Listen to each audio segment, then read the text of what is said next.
Hi students, मैं अश्विन। मुझे उम्मीद है आप सभी अच्छे होंगे। हमने YouTube पर एक सीरीज स्टार्ट की है, daily dose of grammar and vocab. इस सीरीज में हम क्या कर रहे हैं, ग्रामर और वोकैब के 10 मिसलिनियस क्वेश्चंस को चूज़ करते हैं और उन्हें आपके सामने डिस्कस करते हैं। हमारी कोशिश रहती है कि ग्रामर और वोकैब के जो भी क्वेश्चंस हों वो स्टैंडर्ड लेवल के हों, अच्छे हों, ताकि एग्ज़ाम में जब अच्छा कंटेंट आपसे पूछा जाए तो आप उसे सक्सेसफुली अटेम्प्ट कर सकें। इस सीरीज़ का ये सेशन नंबर 5 है। आइए क्लास को शुरू करते हैं। शुरुआत करने से पहले मैं आपको बता दूं कि हम जिन 10 क्वेश्चंस को डिस्कस करेंगे, आप चाहें तो उन्हें टेस्ट फॉर्मेट पे पहले अटेम्प्ट करके ये चेक कर सकते हैं कि ऐसे क्वेश्चंस में आपका परफॉर्मेंस नॉर्मली कैसा रहता है। टेस्ट अटेम्प्ट करने के लिए आप हमारे एप्लीकेशन को ओपन करें, फिर डेली क्विजेस में जाएं और उसके बाद वहां से daily dose of grammar and vocab के डोज नंबर 5 को ओपन कर लें। ये जो सेशन है इसका आप PDF भी डाउनलोड कर सकते हैं और इसके लिए एक तो तरीका है कि आप हमारे टेलीग्राम चैनल को विजिट करें जो कि अश्विन क्लासेस के नाम से है, और दूसरा तरीका है कि आप एप्लीकेशन को ओपन करें और PDF नोट्स में जाएं, वहाँ पर daily dose of grammar and vocab के डोज 5 को डाउनलोड कर सकते हैं आप। आइए सेशन को स्टार्ट करते हैं। पहला जो क्वेश्चन है वो कह रहा है, my sister does not know that tomorrow will be a holiday. मतलब मेरी सिस्टर को नहीं मालूम है कि कल हॉलीडे रहेगा। अब जब मेरी सिस्टर को नहीं मालूम है कि कल हॉलीडे रहेगा, यानी उसके लिए ये बात अनसर्टेन है। अब वो तो ये सोच रही है ना, मान लो हो सकता है कि मैं जान रहा हूँ कि कल हॉलीडे है या मैं जान रहा हूँ कि कल हॉलीडे नहीं है, लेकिन मेरी सिस्टर को नहीं मालूम है ना कि कल हॉलीडे है या कल हॉलीडे नहीं है।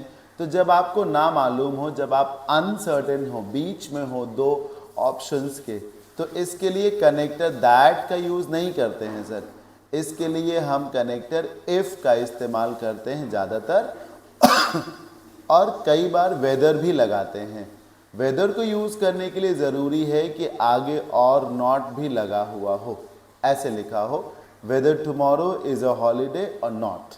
अब चूंकि और नॉट नहीं लगा है तो हम वेदर के ऊपर किसको प्रेफरेंस देंगे, इफ़ को देंगे। अब ये सेंटेंस जहाँ लिखा है डज नॉट नो, इसी की जगह अगर लिखा हो तो नोज, कि मेरी सिस्टर को मालूम है कि कल छुट्टी है, तो फिर दैट ही चलता है। मतलब जब आप सर्टेन हैं कि ऐसा होगा या ऐसा नहीं होगा तब आप दैट लगाइए, पर जब आप सर्टेन नहीं हैं कि ऐसा होगा या ऐसा नहीं होगा, ऐसे में आपको इफ़ और कई बार वेदर को यूज़ करना चाहिए। नंबर 2 पे आइए।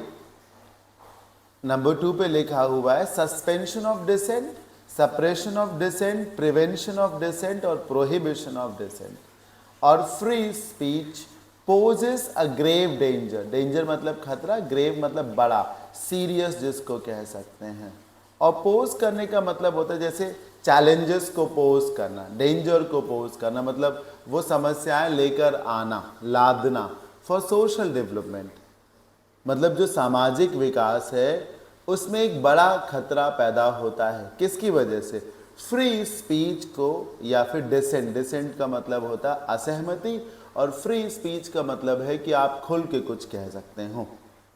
तो जब खुल के कुछ कहने नहीं दिया जाता या अभिव्यक्ति की स्वतंत्रता को दबाया जाता है, क्या किया जाता है, दबाया जाता है, दमन किया जाता है, इससे सामाजिक विकास पर उल्टा असर पड़ता है। अब सर जब दमन किया जाता है तो इसको आप सप्रेशन कहते हैं, कहते भी हैं सर सप्रेशन ऑफ वॉइसेस, मतलब बोलते नहीं हमारी आवाज़ दबाई जा रही है, यानी कि हमें सप्रेस किया जा रहा है। ठीक, तो ऑप्शन नंबर बी इसका सही आंसर है। सस्पेंशन का मतलब तो निष्कासन हो गया ना, कुछ समय के लिए किसी को निकाल दिया गया, वो सस्पेंशन हो गया। प्रिवेंशन रोकना है, अक्सर प्रिवेंशन इसलिए ज़रूरी है ताकि आपको नुकसान ना हो। For example prevention is better than cure, तो प्रिवेंशन तो पॉजिटिव भी हो सकता है। प्रोहिबिशन निषेध को कहते हैं, तो कुछ निषेध नहीं करना है कि प्रोहिबिशन ऑफ लिकर कहा जाए, प्रोहिबिशन ऑफ स्मोकिंग कहा जाए, ये नहीं है सर। किसी को बोलने नहीं दिया जा रहा है तो उसकी आवाज़ को दबाया जा रहा है, जिसके लिए जो राइट चॉइस है वो सप्रेशन है। क्या है सर, सप्रेशन है। नंबर 3 पे आइए। His brother has never and will never be dependable. ये पर्टिकुलर क्वेश्चन जो है अलग अलग ऑक्सिलरी वर्ब के साथ एक मेन वर्ब को मर्ज करने वाला है। एक ऑक्सिलरी वर्ब है हैज, दूसरी ऑक्सिलरी वर्ब है विल। जब आप ऐसे में वर्ब को मर्ज करते हैं तो आप ध्यान रखते हैं कि अगर वो अलग अलग ऑक्सिलरी वर्ब अलग अलग मेन वर्ब को रखती हों, जैसे आप जानते हैं कि हैज़ के बाद वर्ब की कौन सी फॉर्म आती है, थर्ड फॉर्म, और विल के बाद वर्ब की कौन सी फॉर्म आती है, फर्स्ट फॉर्म। तो आप देखिए विल के बाद बी लिखा हुआ है तो ये तो कंप्लीट है। लेकिन हैज़ के बाद जो नेवर आया और नेवर के बाद एंड आ गया, यहाँ पर V3 कहाँ है सर? यहाँ V3 होना चाहिए ना। V3 का मतलब है बी का थर्ड फॉर्म बीन होना चाहिए, ये है ना। अगर यहाँ डू लिखा होता तो हम डन लिखते, गिव लिखा होता तो गिवन करते, उसी की फॉर्म। मतलब विल को बी का फर्स्ट फॉर्म चाहिए, पर हैज़ को तो बी का फर्स्ट फॉर्म नहीं चाहिए ना, हैज़ को तो बी का थर्ड फॉर्म चाहिए।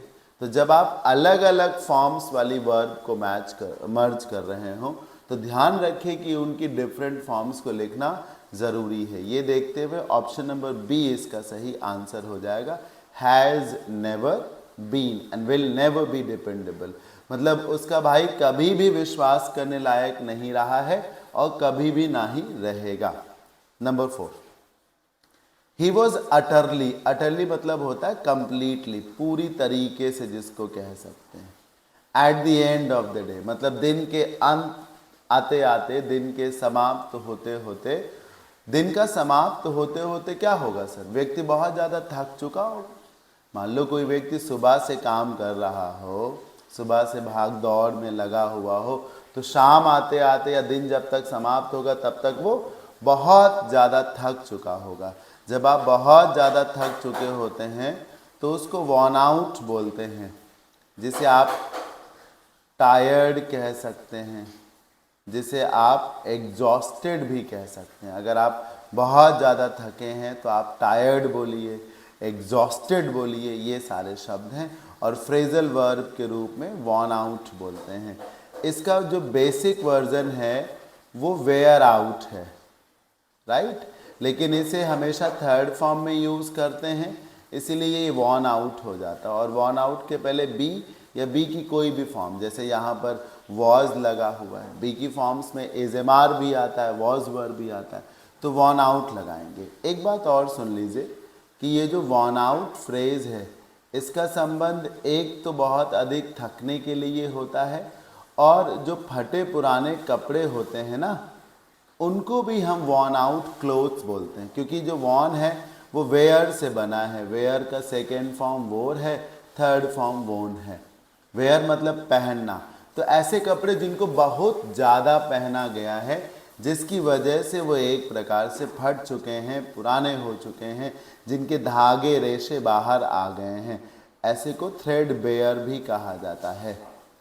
ठीक, बॉर्न आउट नहीं होगा। बॉर्न आउट मतलब होता है गिव राइज टू, बढ़ावा देना या उत्पन्न करना जिसको कह सकते हैं, बॉर्न आउट जिसको कह सकते हैं, है ना, मतलब कोई सिचुएशन पैदा करना जिसको कह सकते हैं, वो बॉर्न आउट हो जाएगा। मतलब क्राइसिस बॉर्न आउट हुआ, किसी वजह से ये समस्या पैदा हुई। एक फ्रेज और होती है बॉर्न आउट की, वो है born out of. Born out of का मतलब है इसकी वजह से कुछ पैदा हुआ, ऐसे भी बोलते हैं वहाँ पर। खैर, तो बॉर्न आउट हो गया। रन शॉर्ट ऑफ का मतलब होता है की कमी होना, running short of time, running short of money, running short of resources, समझ रहे हैं। जैसे कोविड के समय हॉस्पिटल्स में ऑक्सीजन की बहुत कमी हो रही थी, तो hospitals were fast running short of oxygen cylinders. ठीक, कमी होना सर। और स्मैश तो कुचल देना हुआ ना, स्पॉयल कर देना, डिस्ट्रॉय कर देना, किल कर देना, मार देना जिसको कह सकते हैं, स्मैश होगा।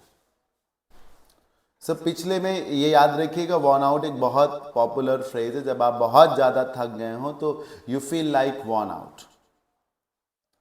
Number 5, a common man is not fully comfortable with, agog with, adept with या conversant with the complexities of laws.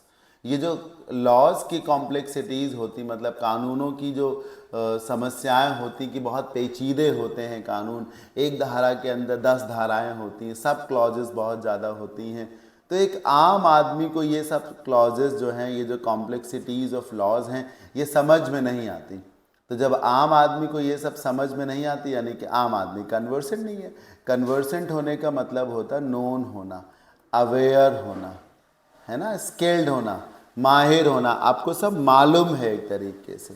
तो अगर आप कन्वर्सेंट हैं तो आप जानते हैं, कन्वर्सेंट नहीं है तो you are not conversant with something.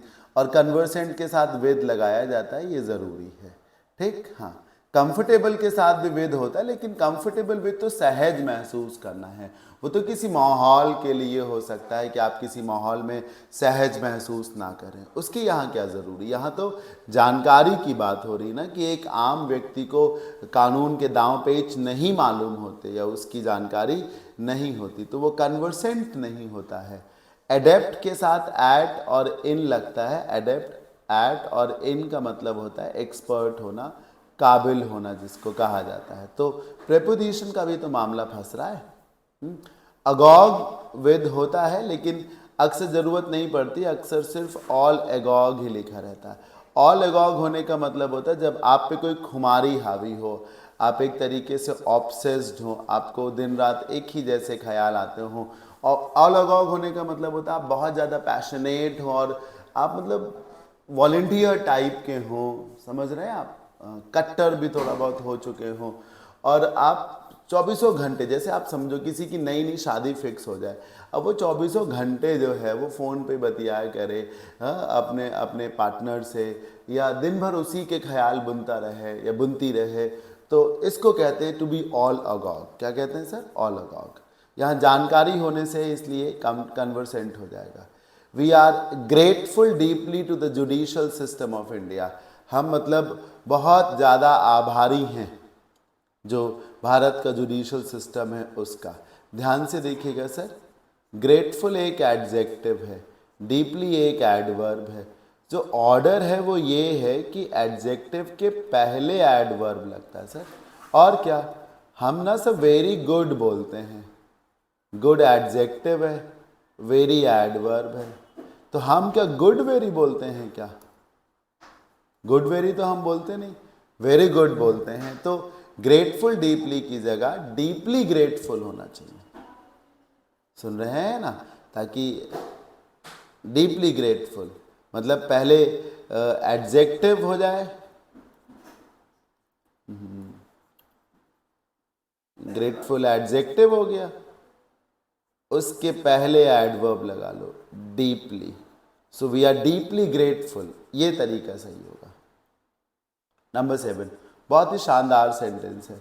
Riches are uncertain things. ये जो रिचेस है इसका मतलब रुपए पैसे से है, अमीर लोगों से नहीं। Riches are uncertain things and the fame, ये जो पैसा है बहुत ही अनसर्टेन होता है, और जो फेम, जो पावर हमें देती है, यानी कि जो प्रसिद्धि हमको पावर से मिलती है, और is one by foul means. Sir foul means का मतलब होता है गलत तरीके, गलत तरीके, या फिर हम जिस प्रसिद्धि को गलत तरीकों से पाते हैं। इज वन, किसको पाते हैं? फेम को। पैसिव है ना, इसीलिए ऑब्जेक्ट है ना फेम, इसीलिए। तो या फिर वो प्रसिद्धि जो हमें सत्ता देती है, या फिर जो प्रसिद्धि हम गलत तरीकों से अर्जित करते हैं, वो क्या है? वो है is as short lived like a dew drop. Sir पेयर तो एज का है ना।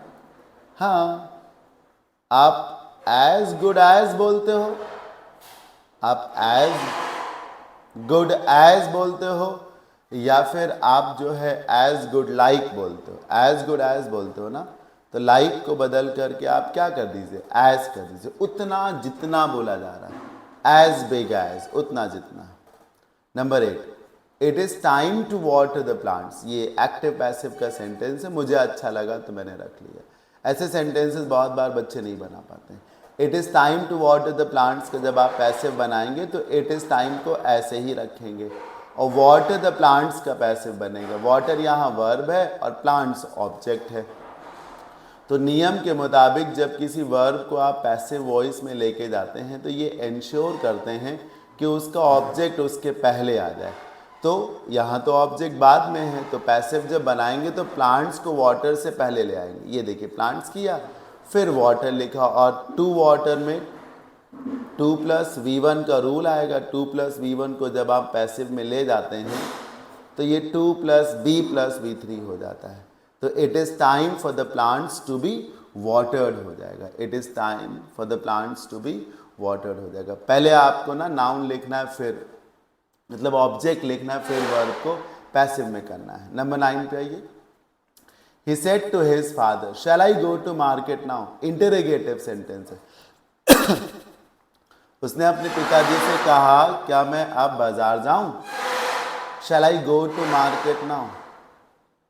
He said to his father, shall I go to market now? तो ये इंक्वायरी है तो आस्क लगाइए, सब में आस्क लिखा भी है। और इंटरोगेटिव सेंटेंस में कंजंक्शन इफ आता है ना, दैट तो आता नहीं है। इफ आता है या वेदर आता, दैट नहीं आता ना। दैट इफ आता है तो ये गलत हो गया, इफ हो गया। और शैल को आप वैसे तो वुड करते हैं, लेकिन यहाँ पर आपको शुड करना चाहिए, क्योंकि यहाँ जाऊंगा नहीं बोला जा रहा है। शैल आई गो टू मार्केट नाउ का मतलब है क्या अब मैं बाजार जाऊं। शैल के साथ जब नाउ आ गया, शैल तो फ्यूचर है और नाउ प्रेजेंट है, जब शैल के साथ नाउ आ गया तो इसका मतलब जाऊंगा नहीं है, बल्कि एक सुझाव के तौर पे पूछा जा रहा है क्या मैं अब बाजार जाऊं, या क्या मुझे अब बाजार जाना चाहिए। तो जब चाहिए वाला भाव है तो फिर आप शैल को बदल करके वुड नहीं करोगे, शैल को बदल करके क्या करोगे, शुड करोगे। देखिए जिन लोगों को आइडियाज़ कम हैं उनसे तो वैसे ही ये आसानी से हो जाएगा। क्यों? क्योंकि वो सोचते हैं कि शैल के साथ शुड तो होता ही है शैल को बदल करके। पर जो लोग समझदार हैं वो जानते हैं कि मोस्ट ऑफ द केसेस में शैल बदल करके वुड होता है, और यहाँ पर शैल बदल के शुड होगा, क्योंकि जाऊंगा वाला फील नहीं है, जाऊं क्या ये वाला फील है। तो कुछ सुझाव, परमिशन जैसा मामला है, तो जाऊं चाहिए जैसा हो जाएगा। नंबर 10, लास्ट क्वेश्चन पे आते हैं। We have written to the government, हमने सरकार को पत्र लिखा है, and awaiting for a response, और हम एक रिस्पॉन्स का वेट कर रहे हैं। ये फॉर गलत है। देखो सर, कहते हैं या यूं समझिए कि स्ट्रक्चर है कि अवेट अकेले आता है, अवेट के बाद फॉर नहीं लगता। ठीक, ऐसे भी टीचर्स पढ़ाते हैं कि वेट फॉर बराबर अवेट, मतलब वेट लिखिए तो उसके साथ फॉर लगाइए, अवेट लिखिए तो उसके साथ फॉर ना लगाइए। वेट के साथ फॉर लगाइए, अवेट के साथ फॉर ना लगाइए। कुछ टीचर्स बताते हैं कि अवेट के भीतर ही फॉर है, यद्यपि ये सच नहीं है कि अवेट के अंदर ही फॉर है। हाँ, लेकिन अवेट को फॉर की ज़रूरत नहीं होती। जैसे बहुत से टीचर्स पढ़ाते हैं कि set to equals to told होता है, तो उनके मुताबिक टोल्ड के अंदर ही टू है, दो इट इज़ नॉट राइट कि टोल्ड के अंदर ही टू है। फैक्ट ये है कि से वो वर्ब है जो प्रेपोजिशन के साथ ऑब्जेक्ट को कनेक्ट करती है, टेल वो वर्ब है जो बिना प्रेपोजिशन के ऑब्जेक्ट को कनेक्ट करती है। बस इसीलिए नहीं लगा। और अवेट की भी यही कहानी है कि इसको फॉर नहीं चाहिए ऑब्जेक्ट को जोड़ने के लिए, तो फॉर को आप रिमूव कर दीजिए। राइट, इस तरीके से ये सेशन ओवर हो जाता है। कैसा लगा ये सेशन मुझे आप बताइएगा। मैं आपके फीडबैक का, कमेंट्स का इंतज़ार करूँगा। आप में से जिन लोगों को English grammar, vocab and comprehension की ऑफलाइन क्लासेस करनी हो सभी एग्ज़ाम्स के लिए, फिर चाहे एसएससी का हो, बैंक का हो, डिफेंस का हो या स्टेट एग्ज़ाम्स हो, तो मैं आलमबाग लखनऊ में फिनिक्स मॉल के पास में पढ़ाता हूँ। ये कॉन्टैक्ट नंबर है, आप ज़रूर कॉन्टैक्ट कर सकते हैं। एक बात और, आज के इन 10 क्वेश्चंस में किसी भी क्वेश्चन के किसी भी ऑप्शन को लेके अगर अभी भी कोई डाउट हो तो आप इस नंबर पे व्हाट्सएप करके पूछ भी सकते हैं। Thank you so much, bye bye, take care, keep learning. मिलते हैं नेक्स्ट सेक्शन में।